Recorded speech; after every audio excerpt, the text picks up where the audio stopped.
हाँ, हम क्या पढ़ रहे थे? ओके, एसिटाइलेशन करवाना है हमें, ठीक है।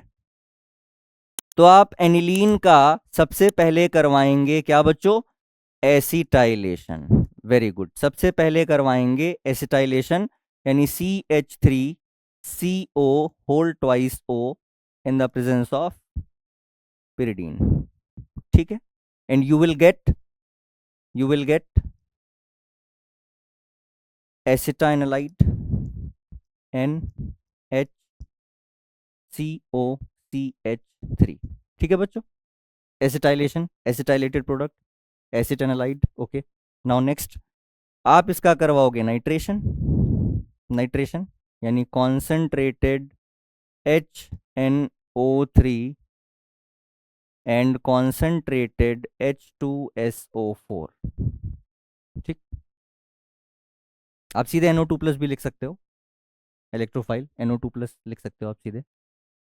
यहाँ से क्या मिलेगा आपको? Para derivative. अभी हम बात कर चुके हैं कि जो पैरा डेरिवेटिव होता है वो ज़्यादा अमाउंट में मिलता है, यानी कि उसकी ईल्ड जो होती है वो बहुत बढ़िया होती है, मेजर प्रोडक्ट मिलता है NO2, ठीक, para product. Then we will do hydrolysis here, HOH- ठीक है। जिसको लाए थे उसका काम खत्म, तो उसको वापस भेज दिया, वापस भेज दिया। क्या बन गया आपका फाइनली प्रोडक्ट जो आपको चाहिए था?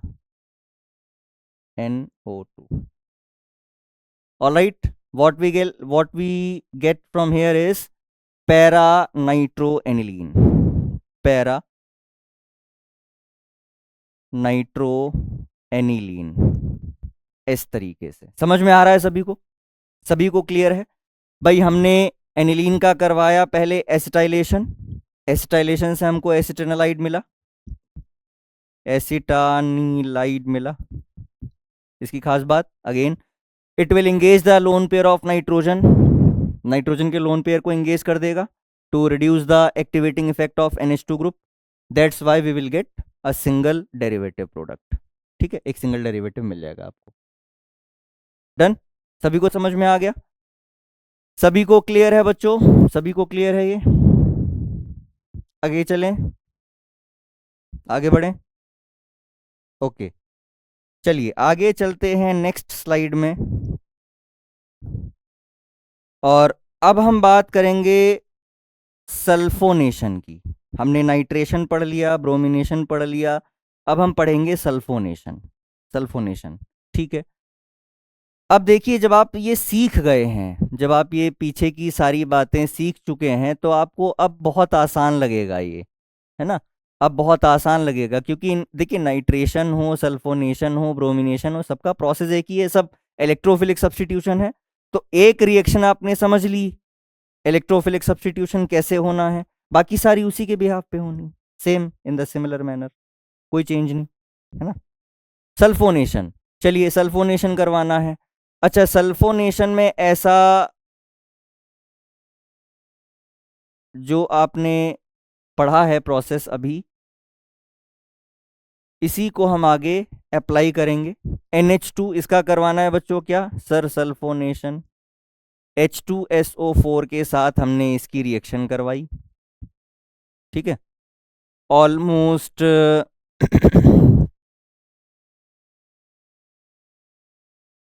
हाँ, ये थोड़ा टेम्परेचर स्पेसिफिक भी है, लगभग 553, यानी 553 से 573 केल्विन टेम्परेचर पे इसको हमने रिएक्ट करवाया, ठीक। क्या बना यहाँ से आपका एक सिंगल प्रोडक्ट, NH3HSO, ठीक है, ध्यान से देखेंगे, ये आपको प्रोडक्ट मिला बेटा। जब आपने एनिलीन का करवाया सल्फोनेशन, एनिलीन का करवाया हमने सल्फोनेशन, तो हमको मिला NH3HSO4 सॉरी, NH3HSO4, ठीक। अब इसका आगे आपको क्या करवा देना है बेटा, इसका आगे हमको करवाना है रिएक्शन। दोबारा से इसको हीट करेंगे। हीट करने पे क्या होगा कि जो आपका सल्फोनिल ग्रुप होता है SO3H, जो सल्फोनिल ग्रुप होता है SO3H, that will come out from here and it will be inserted at the para position. NH2 and this is SO3H। देखिए, इसको ध्यान से देखिए, ठीक है, इसको देखिए। आपका जो प्रोडक्ट है भाई, एनिलीन की रिएक्शन आपने H2SO4 से करवाई at this temperature, okay, there is certain change in the temperature, it will be 453 to 473, sorry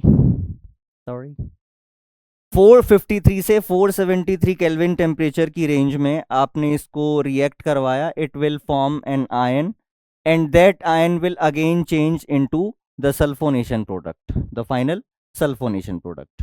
ठीक है बच्चों, यहां तक समझ में आ रहा है। अब इंपॉर्टेंट बात क्या है यहां पे कि अगर आप इसको आगे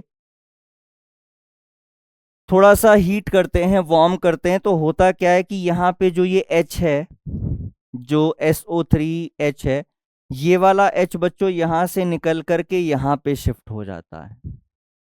ये क्या कर दिया सर आपने? देखिए, जो सल्फोनिल ग्रुप का हाइड्रोजन है, being acidic in nature, nitrogen का जो लोन पेयर है वो इस हाइड्रोजन को अपने पास खींच लाता है। ठीक है, जो नाइट्रोजन है इसका लोन पेयर इस एसिडिक हाइड्रोजन को अपनी तरफ खींच के ले जाएगा एंड इट विल फॉर्म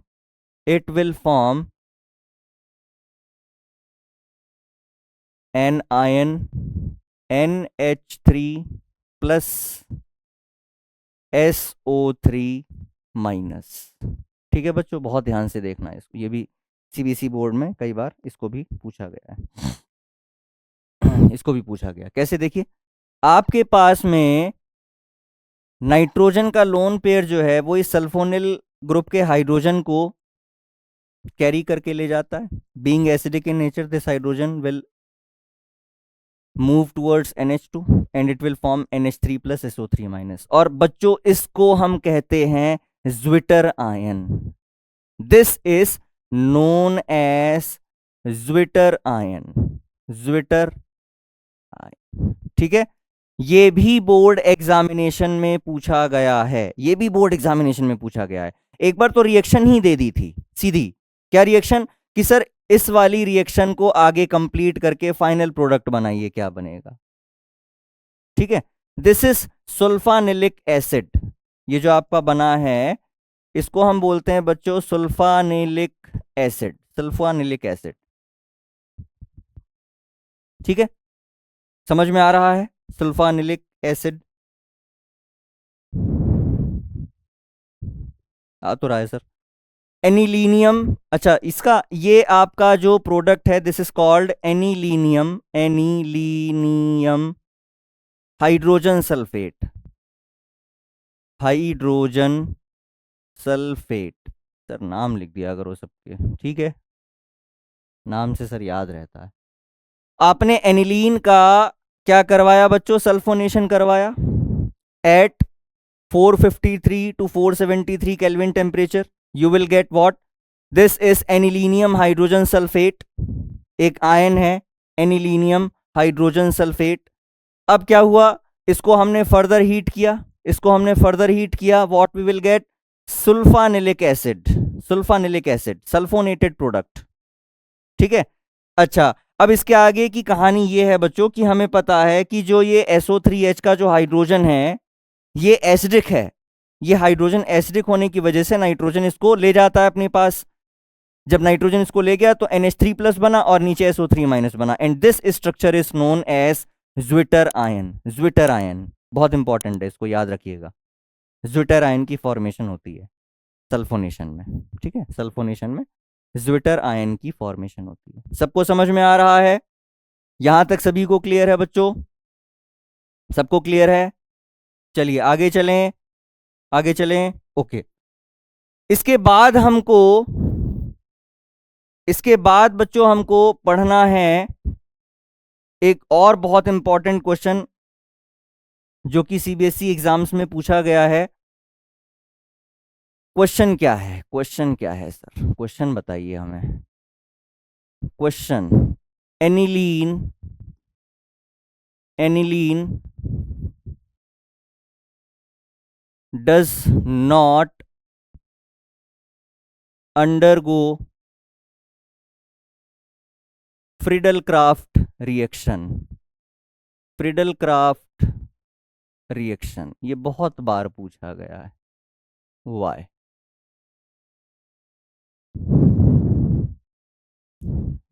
देखो, जो इलेक्ट्रोफिलिक सब्स्टिट्यूशन है इसमें फ्रीडल-क्राफ्ट भी आती है भाई। या तो आप एल्काइलेशन करवाओ या आप एसाइलेशन करवाओ, है ना? यही दो रिएक्शन पढ़ी हमने फ्रीडल-क्राफ्ट में। या तो आप एल्काइलेशन करवाइए या आप एसाइलेशन करवाइए, इलेक्ट्रोफाइल। अच्छा, अभी जो हमने पढ़े वो भी इलेक्ट्रोफाइल थे, नाइट्रेशन करवाया, सल्फोनेशन करवाया, ब्रोमिनेशन करवाया, ये भी तो इलेक्ट्रोफाइल थे। तो सर जब वो इलेक्ट्रोफिलिक सब्स्टिट्यूशन हो रहा था तो ये वाला क्यों नहीं होता है? भाई यहां से भी तो इलेक्ट्रोफाइल ही जनरेट होता है, इलेक्ट्रोफाइल जनरेट होता है। अभी हमने पढ़ा कि इलेक्ट्रोफिलिक सब्स्टिट्यूशन मिलती है एनिलीन में, ठीक। अब हम कह रहे हैं कि एनिलीन जो है वो फ्रीडल-क्राफ्ट रिएक्शन नहीं देता, ऐसा क्यों? बहुत बार पूछा गया बोर्ड एग्जाम में, और बहुत सिंपल सा आंसर इसका, बहुत छोटा सा आंसर बच्चों इसका, है ना? चलिए देखते हैं। देखो, एनिलीन की रिएक्शन जब आप करवाते हो, एनिलीन का करवाएंगे हम एसाइलेशन, एल्काइलेशन करवाएंगे, एसाइलेशन करवाएंगे, ठीक है। तो हम क्या लेते हैं? सपोज करिए हमने करवाया एसाइलेशन, तो हम यहाँ पे लेते हैं acyl chloride CH3C double bond OCl, ठीक। और एक यहाँ पे हम लेते हैं एनहाइड्रस, एनहाइड्रस AlCl3। ये सबको याद होगा कि जो फ्रीडल-क्राफ्ट होता है उसमें हम एक इलेक्ट्रॉन डिफिशिएंट कैटलिस्ट का इस्तेमाल करते हैं, जैसे कि एनहाइड्रस AlCl3 हो गया। इसकी प्रेजेंस में ही रिएक्शन आगे करवाई जाती है, हाँ, बिना इसके नहीं होती। आपने फ्रीडल-क्राफ्ट अगर पढ़ी होगी तो आपने उसमें देखा होगा कि ये इसके साथ मिलकर के पहले रिएक्ट करता है, मतलब ये आपको सरफेस प्रोवाइड करेगा for the reaction to take place. अच्छा, अब हुआ क्या, हुआ क्या कि जब आपने एनिलीन का करवाया एसाइलेशन, एनिलीन का करवाया एसाइलेशन, तो समझो बच्चों होना क्या चाहिए था? होना क्या चाहिए था? वो ये कि इसका जो लोन पेयर है नाइट्रोजन का, ये इस कार्बन को अप्रोच करे। भाई होना क्या चाहिए कि ये जो लोन पेयर है नाइट्रोजन का वो इस कार्बन को अप्रोच करे, है ना? और ये कार्बन से फिर यहां पर आकर बॉन्डिंग कर ले। यही तो होना चाहिए था। बिल्कुल सर, यही होता है, लेकिन यहां पे ऐसा नहीं होता, यहां पे ऐसे नहीं होता। तो क्या होता है सर? एक्चुअली में प्रॉब्लम यहां पे ये हुई कि जो आपका एनिलीन है, आपको पता है कि बहुत अच्छा बेस है ना? ये इलेक्ट्रॉन डेफिशिएंट है एनहाइड्रस AlCl3। तो बच्चों होता क्या है कि जब एनिलीन का आप एसाइलेशन करवा रहे होते हो तो ये इससे रिएक्ट ना करके, एसाइल क्लोराइड से रिएक्शन ना करके, ये इस कैटलिस्ट के साथ रिएक्शन करने लगता है। एनिलीन इससे रिएक्ट करने लगेगा, समझ रहे हो? और एनिलीन अगर इससे रिएक्ट करेगा तो एक सॉल्ट बनेगा, एक सॉल्ट बनेगा, और एनिलीन का जो एक्टिवेटिंग इफेक्ट था वो खत्म हो जाएगा, यानी कि बेंजीन को कर देगा डीएक्टिवेट। तो फर्दर कोई भी नाइट्रेशन, सल्फोनेशन या एसाइलेशन, एल्काइल कुछ भी नहीं मिल पाएगा वहां पे। क्या कह दिया सर? देखिए, आपके पास में आपके पास में एनिलीन है, ठीक है, एनिलीन है ये। आपने इसकी रिएक्शन करवाई किसके साथ में? एसाइलेशन करवाया, मतलब इसका। तो एसाइलेशन में हम ये कह रहे हैं कि एसाइलेशन करते टाइम ये रिएक्शन एसाइल क्लोराइड से नहीं करता, किससे करता है? इस कैटलिस्ट से करने लग जाता है। AlCl3 से रिएक्शन करने लगेगा। क्यों करेगा सर? अरे इलेक्ट्रॉन डेफिशिएंट है। AlCl3 एक इलेक्ट्रॉन डेफिशिएंट स्पीशीज है। नाइट्रोजन के पास लोन पेयर है। अब उसको इसका दुख देखा नहीं जा रहा है ना? नाइट्रोजन से इसका दुख नहीं देखा जा रहा है कि भाई इसके पास इलेक्ट्रॉन नहीं है, मेरे पास 2 एक्स्ट्रा है, चलो इसको दे देते हैं चल के। तो ये अपने लोन पेयर से इस एल्युमिनियम के साथ कोऑर्डिनेट कर लेता है। अपने लोन पेयर से इस एल्युमिनियम के साथ कोऑर्डिनेट करके एक सॉल्ट बना लेता है बच्चों, जिसकी वजह से further acylation can not be possible. यानी ऐसा होने के बाद आप सोचो कि सर ये रह गया, इसको हम दोबारा रिएक्ट करवा दें बेंजीन से, अब रिएक्शन नहीं करेगा। क्यों नहीं करेगा? क्योंकि नाइट्रोजन का जो एक्टिवेटिंग इम्पैक्ट था, जो एक्टिवेटिंग इफेक्ट था, वो खत्म हो गया, रिड्यूस हो गया बिल्कुल, जिसकी वजह से अब आगे रिएक्शन पॉसिबल नहीं होगी। ठीक है, समझ में आ रहा है? समझ में आ रहा है सबको कि जो फ्रीडल क्राफ्ट रिएक्शंस जो होती हैं वो एनिलीन नहीं देते, एनिलीन फ्रीडल क्राफ्ट रिएक्शन नहीं देते हैं। उसके पीछे की वजह यही है कि जो एनिलीन है वो कैटलिस्ट के साथ में रिएक्ट करके एक सॉल्ट बना लेता है, जो आगे रिएक्शन को क्या कर देता है? इनहिबिट कर देता है, रोक देता है, आगे रिएक्शन नहीं मिलनी। यानी फ्रीडल क्राफ्ट एल्काइलेशन भी नहीं हो सकता और एसाइलेशन भी नहीं हो सकता। सबको समझ में आ गया? सबको समझ में आ गया बच्चों? ये बहुत इंपॉर्टेंट क्वेश्चन है, ये बहुत इंपॉर्टेंट क्वेश्चन है, इसको बोर्ड में कई बार पूछा गया है, बहुत इंपॉर्टेंट क्वेश्चन है। इसको आपको कैसे सर कैसे लिख के आएंगे बोर्ड में? हाँ, ये भी बहुत इंपॉर्टेंट बात। देखो, आपको बोर्ड में सिर्फ ऐसे ही लिख देना है। क्या आप रिएक्शन लिखेंगे? आप रिएक्शन लिखेंगे, आप ऐसे वाला अटैक ना दिखा करके, ये वाला अटैक ना दिखा करके आप ऐसे अटैक दिखाओगे। ठीक है, आप ये वाला अटैक, क्योंकि ये तो हो ही नहीं रहा है ना, ऐसा होना चाहिए था, ऐसा होना चाहिए था, अब हो नहीं रहा है, ऐसा हो क्या रहा है वो ये है। तो आपको सिर्फ ये दिखा देना है, सिंपल सा लिख करके आना है कि aniline reacts with the catalyst AlCl3 to form a salt which inhibits further reaction. बस सिंपल सी बात, कंप्लीट मार्क्स। समझ में आ गया बच्चों? सभी को समझ में आ गया? ठीक है, तो ये थी आपकी इलेक्ट्रोफिलिक सब्स्टिट्यूशन रिएक्शंस। इनमें से अगर आपने बहुत अच्छे से इसको समझ लिया है तो बच्चों एमाइंस में जो पार्ट इसमें से पूछा जाएगा वो 101% आप कर पाओगे, 101% आप कर पाओगे। ठीक है, देखिए ज्विटर आयन से क्वेश्चन पूछा जाता है, फ्रीडल क्राफ्ट क्यों नहीं देते हैं ये पूछा जाता है, सिंगल डेरिवेटिव ऑब्टेन क्यों नहीं होते हैं ये पूछा जाता है, डायरेक्ट नाइट्रेशन नहीं करवाया जाता ये पूछा जाता है। और ये सारी बातें हमने आज के लेक्चर में बहुत अच्छे से डिटेल में डिस्कस कर ली हैं। ठीक है, चलिए आगे मिलेंगे आप लोगों से। हमारी नेक्स्ट जो वीडियो होगी उसमें हम बात करेंगे बहुत इंपॉर्टेंट क्वेश्चंस की, जो आगे बोर्ड एग्जामिनेशंस में पूछे जा सकते हैं। तो बिल्कुल भी मिस आउट मत करिएगा, बहुत अच्छे से अपनी तैयारी करते रहिए। सभी को ऑल द बेस्ट।